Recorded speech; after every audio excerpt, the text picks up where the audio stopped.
Let's go. And these guys want to try to run from me.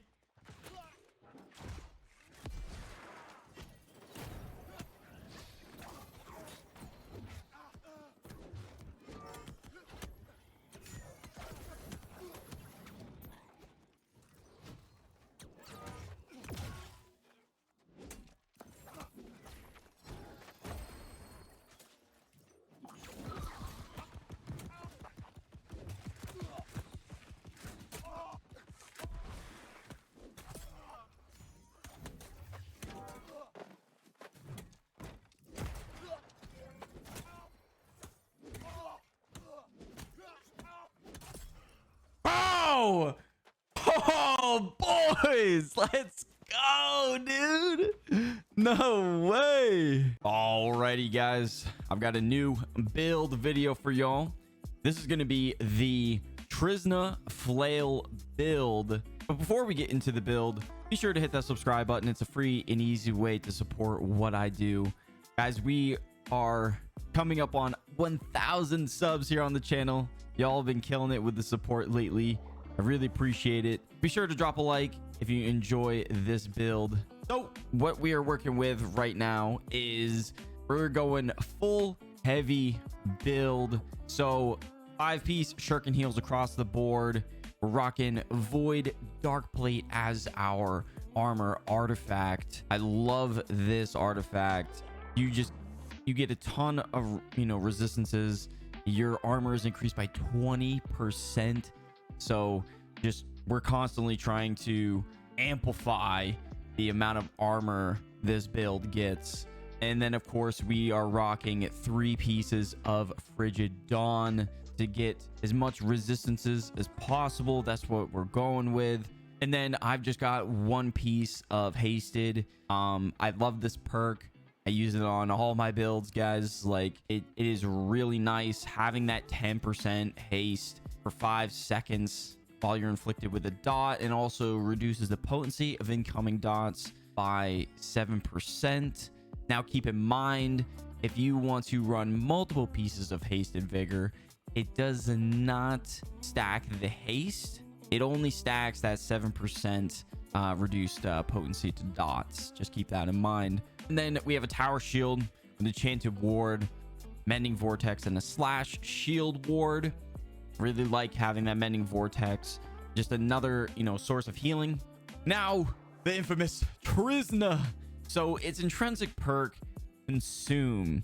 25% lifesteal versus knocked down foes. Now, this does not work on both weapons. I really wish it did, because it would be, I would be changing up this flail build in just a little bit if that was the case. But yeah, it's unfortunate.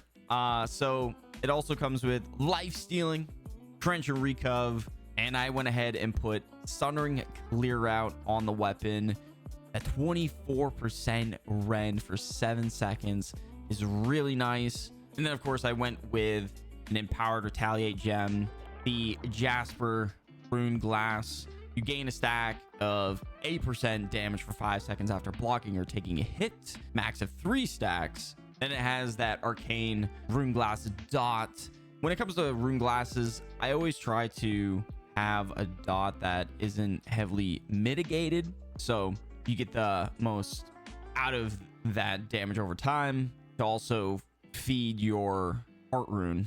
And then what I've got working with the flail. Now, this flail is pretty decent. To be honest, I wish I had the cleansing whip named flail. It drops from the mutated, which is one of the mutations this week. So when you guys see this video on Sunday, April 6th, that mutation is still going on. You have till Tuesday to get that flail. You definitely want to get that flail. It is really nice. It comes with Plague Strikes and Flame Attunement. Then I was probably going to put Burning Smite on it, because we are going to be running Smite with this build. But this flail that I'm running isn't too bad. It was just, something I had thrown around in my storage. So that had Burning Smite. And disdain infliction isn't a bad perk. You know, just the potency to our dots from the flail is increased by 15%. And then I went ahead and put another Jasper gem on this to increase our damage. Rock and stone form, guys. It's my staple in all my builds. I think I will eventually try other heart runes, you know, just to see how I like them. Probably like the Devour Heart rune. I might give a try. Maybe vines as well. But I just just stone form is so nice. I can't it's hard for me to give it up. Now we're trying something different, guys. The Hoplite Amulet. This comes with health and unimpeded. Potency of slows on you are reduced by 30% as long as you have not been exhausted within the last 10 seconds. I've really been liking this perk. Now, is it better than Divine? You could make a case. It's not, but I do notice this perk working, and being able to, you know, move as freely as possible is the difference between life and death in this game, especially fighting outnumbered. So give it a shot. If you don't like it and you prefer Divine, that works too. You know, and I always say, you know, having the most amount of healing and healing sources as possible is very important. And that's why we are running leeching on the ring with strike damage and then hardy. Leeching also buffs your life stealing, so that will amplify that life steal we get from the knockdown foes, from Trsna, as well as, you know, our trench and recovery. So that's really crucial to run for this build. And then with the earring, we've got healthy toast, healing heart, and regenerating. Healing heart, I've been running this perk on, I think, all my builds. I used to run refreshing toast, but I think healing heart is the better option. Just that burst heal from your max health, 10%, guys. That is quite a bit of health, especially with build like this one where we have a lot of health. So just always popping that stone form when you have it, either go on the offensive or as another healing source to stay alive. As far as our resistances go, we are rocking 3 onyxes, 4 opals, and 1 moonstone. Guys, ignore the rune glasses on the armor. I use those armor pieces on other builds. So of course, if you're not running rune glasses, your resistances will look a little bit better because the rune glass gem takes away a little bit of resistance for running those. But we've got 12% slash damage resist, 7 strike, 22 thrust damage, 12 standard, and then 9% across the board for our elemental resists. Now onto the attributes. I have 2 setups for this build. The first setup, 300 strength, 300 con, and 25 focus. This setup is really nice. You feel really tanky. You're able to survive quite a bit. Now, there will be some times where, you know, it takes a lot to take out your opponent. Now, I do really like this setup, but if you find yourself, you know, you're not able to win the fights, or it's just, you know, just taking too long for your liking, don't worry. This other setup is really nice as well. So I'm gonna go with 350 strength and then 50 focus to give us that 10% incoming healing. It also helps with our flail damage because flail is also scaling from focus, and then we put the rest in a constitution. Now you could also just go 200 con and then put the rest into strength. That's also another option,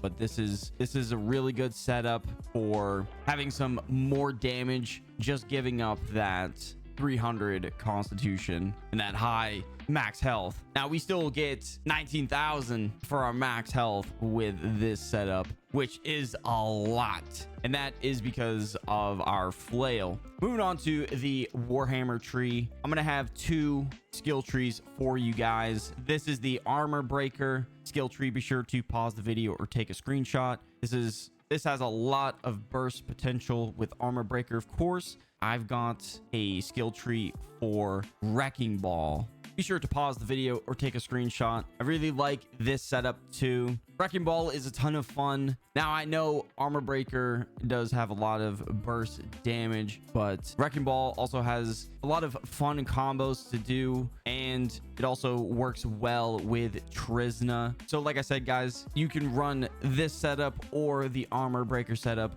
Both are very good. Now onto the Flail skill tree. Guys, be sure to pause the video or take a screenshot. This setup isn't so much damaging setup, but more of survivability and also complementing our hammer, that is Trsna. So that's why we have Trip, and I'll show you guys some good combos here later in the video. But Arcane Smite, guys, this ability is actually really nice. It has grit, but it also weakens the target, reducing their base damage by 10%. You leap forward, you strike the ground. Smite hits reduce its own cooldown by 5% per target. And then, since we are rocking the tower shield, guys, you gain 30% fortify for 6 seconds. When Smite is activated, that means you don't even have to hit anybody. So if you're trying to escape, you know, you get some line of sight, you just immediately hit that Arcane Smite and you get that